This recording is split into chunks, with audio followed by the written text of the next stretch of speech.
Even though some of the villagers were envious of Amara and Ozo's wealth, some still went to Amara and Ozo's house every day to ask for help.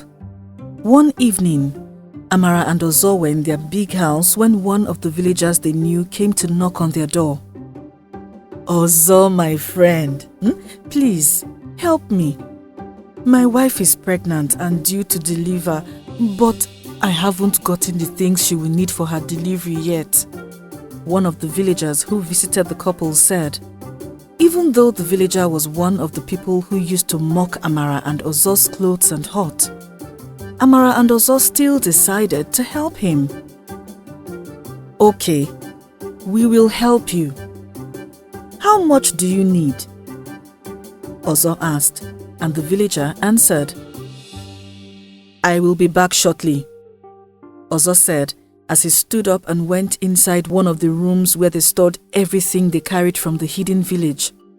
Concerning the things Amara and Ozo took from the hidden spirit village, something strange happened to it.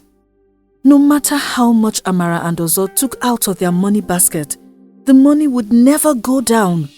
It seemed like the basket itself was magical and the money kept multiplying. It wasn't just the basket of money. It was the same for the shoes, clothes, jewelry, gold and food. Everything kept multiplying. After Ozo returned and gave the villager the money he asked for, he thanked him and left. "This life is really funny. Was that not the same person who used to laugh at us and call us names for repeating clothes all the time?" Amara said after the villager left. "You even need to see the way he was admiring our house," she added. "I'm just glad the gods have lifted us and they have put us in a position where we can help other people," Ozo said. The following day, when Amara and Ozo woke up, they were shocked at the number of people outside their house. It was almost like all the poor people in Anu had gathered outside their house. "Amara and Ozo, please help us.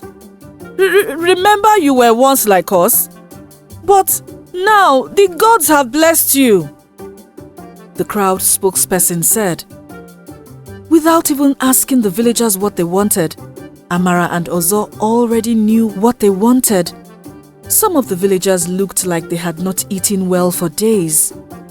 Others wore tattered clothes and some wore worn-out shoes.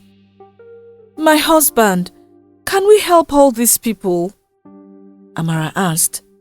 "If we give what we have to all these people, we might have nothing left at the end of the day," she added. "Do not worry, Amara. We will still have enough left," Ozo said. With that, Ozo and Amara helped the people. They gave new clothes to the ones who needed clothes, shoes to the ones with old shoes, and food to everyone because they knew almost all the poor villagers had a food problem. Amara and Ozo only helped the villagers out of the goodness of their hearts, not knowing that the villagers had planned something bad against them. Even the poor villagers were bitter that people like Amara and Ozo could become so successful while they still labored in the rain and sun to eat once a day. Together, the rich, average and poor villagers planned to go to Amara and Ozo's house every day to ask for help, so Amara and Ozo would continually help them until they had nothing left. After that day passed, the next day, Amara and Ozo woke up to another crowd of people outside their house. This time, it wasn't the poor villagers. It was the average villagers, and they had come to ask for help. Because Amara and Ozo were so compassionate, they helped the average villagers, thinking that no one would come to them again. But they were wrong. 2 days after the average villagers showed up at Amara and Ozo's house, the rich villagers came. However, the rich villagers did not ask for help from Amara and Ozo. They went there to pretend to be friends with Amara and Ozo. When Amara and Ozo saw that the rich villagers who used to look down on them before and underpay them for their labor were asking to be their friends, Amara and Ozo were excited. Aside from wanting to become rich, Amara and Ozo had been longing for that sense of importance and belonging in their village. So when the rich villagers came to them, they welcomed and embraced them with open arms. A few days after Amara and Ozo became friends with the rich villagers, they began to host parties in their home just to impress their new friends. Almost every week, Amara and Ozo would host a big party for the villagers, and sometimes they would host a party for their rich friends alone. Unknown to Amara and Ozo, the rich people were not really their friends. They only wanted Amara and Ozo to squander their money faster by helping people and throwing big parties. After months of constantly helping people and throwing parties, the villagers were furious when they saw that Amara and Ozo still had a lot of money.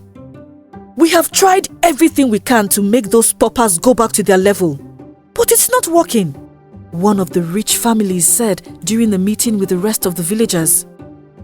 "I hope it's not what I'm thinking. The only reason a man's money does not finish is if he has done money ritual," one of the average villagers said. "Money ritual?" The villagers gasped in shock. "I concur. It has to be the only reason. That day I went to them for help.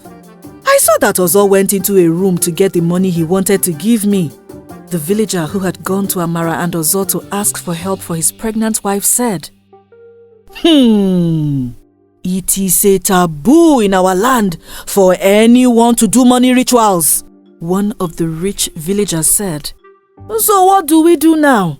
We can't go to their house and accuse them of money rituals because we are not sure," one of the villagers said. "I am tired of seeing Ozo parading himself like a king in this village when he is just a nobody. See the small Ozo that used to beg me for jobs or anything I could offer, No, I cannot fold my hands and watch anymore," one of the average villagers said. "It is a slap on our faces that someone like Ozo and Amara can be so successful to the extent of owning many farmlands and a big house that none of us have lived in before. We have had enough of him. So today, I suggest that we break into his house and steal all their money. That way, they will be back to square one," one of the rich villagers said. "Yes, we will break into their house and steal all they have. He must go back to the Ozo who lived in a small dirty hut, wore tattered clothes, and labored for days before he and his wretched wife could have what to eat," one of the rich villagers' wives said. That night, after the villagers gathered to plot against Amara and Ozo, some of the youths in the village broke into Amara and Ozo's house. They made away with the basket of money, jewelry, clothes, gold, and every other thing that Amara and Ozo had taken from the hidden spirit village. When Ozo and Amara tried to stop them, the youths beat Amara and Ozo mercilessly in the process of robbing them. After the thieves left their house, Amara and Ozo stayed in their house and cried the whole night. They were so heartbroken that everything they brought from the hidden village was stolen. Even though Amara and Ozo suspected that some of the villagers could have robbed them, they could not say or point fingers at anyone because they had no proof. The thieves had covered their faces, so it was difficult to see who it was. The next morning, as soon as the sun rose, Amara and Ozo went to one of the rich villagers' house, whom they believed was their friend. But the rich man and his wife refused to let Amara and Ozo into their house. "I'm sorry to say this, but now that all your money is gone, I'm afraid we cannot be friends anymore. The only way we can help you is if you decide to clean my compound and wash our dirty clothes. We will spare some food for you," the rich villager said. Heartbroken at what they had heard, Amara and Ozo left the rich man's house. Instead of returning to their house, they decided to visit other rich villagers to tell them that they had been robbed. But the same thing happened. None of the rich villagers allowed Amara and Ozo into their homes. From the way they spoke rudely to Amara and Ozo, Amara and Ozo could tell that the rich villagers were never truly their friends. Throughout the day, Amara and Ozo visited all the houses of the villagers they had helped in the past, both the average and poor villagers, but no one helped them. The average and poor villagers even mocked and laughed at Amara and Ozo for finally being broke and miserable. From the way the poor villagers spoke, Amara and Ozo could tell that the villagers were happy about their downfall, and it seemed like they had been waiting for it to happen. "My husband, what do we do now?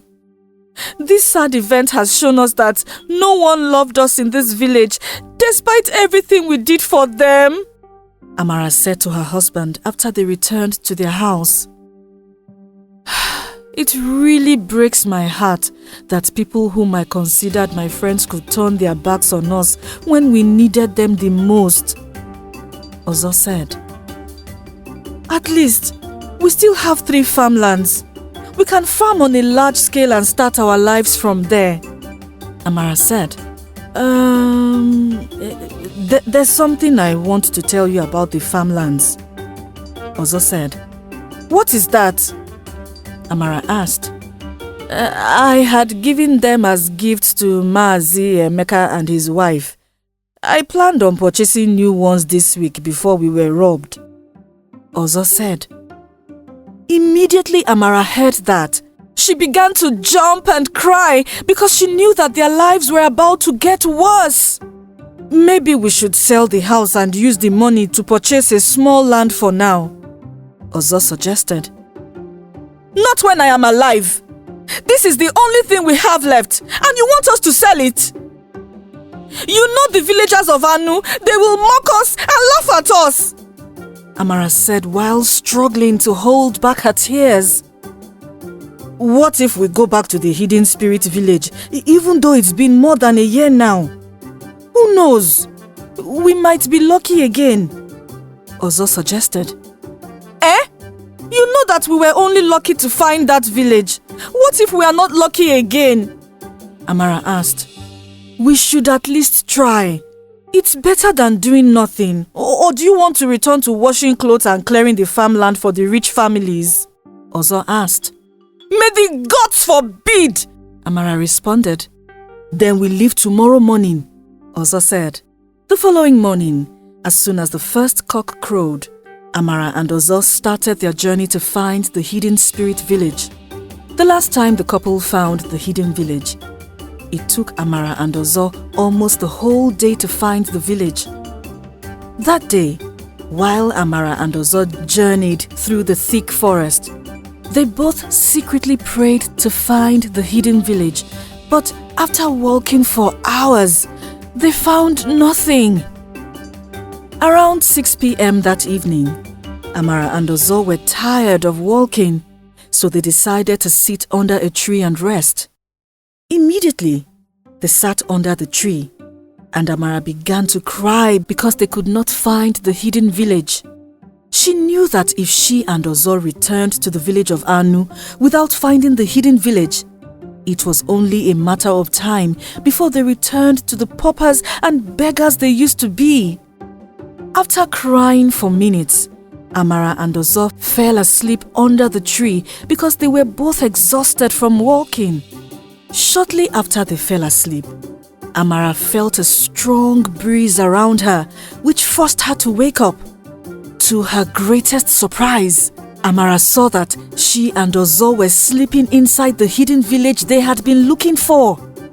Not only that, but there were baskets of beautiful fabrics, gold, jewelry, shoes, money, food, and a lot of things beside them. Immediately Amara woke up and saw those things. She screamed at the top of her voice and began to dance excitedly. It was even her scream that woke Ozo up. Surprised at the baskets he saw, Ozo began to sing and dance the minute he woke up. "Oh, the gods have heard our prayers. May the gods be praised," Amara said while she danced. She could not even control her tears. "Thank you, spirits. Thank you for your kindness and generosity, Ozo said. After Amara and Ozo carried all the gifts from the spirit village, they decided not to return to the village of Anu because of the villagers' wickedness toward them. Instead, they walked through the forest and ended up in a neighboring village called Ika. The village of Ika was also a small village like Anu. In the village of Ika, Amara and Ozo started their life afresh, and they opened numerous businesses that could sustain them in case something happened to their money. At Ika, Amara and Ozo helped people, but they never made any close friends or told anyone their secret. 2 years after Amara and Ozo moved to Ika, they had a daughter, whom they named Gold. Also, as time passed, Amara and Ozo became one of the richest couples in the village of Ika, and the news of their wealth spread to neighboring villages, including the village of Anu. The couple also became one of the most respected people in Ika, and they lived happily ever after. The end. Did you like this story? Tell us your favorite part in the comment section below. Please like, share and subscribe to our channel, and do not forget to follow our channel on Facebook and Instagram. Thank you.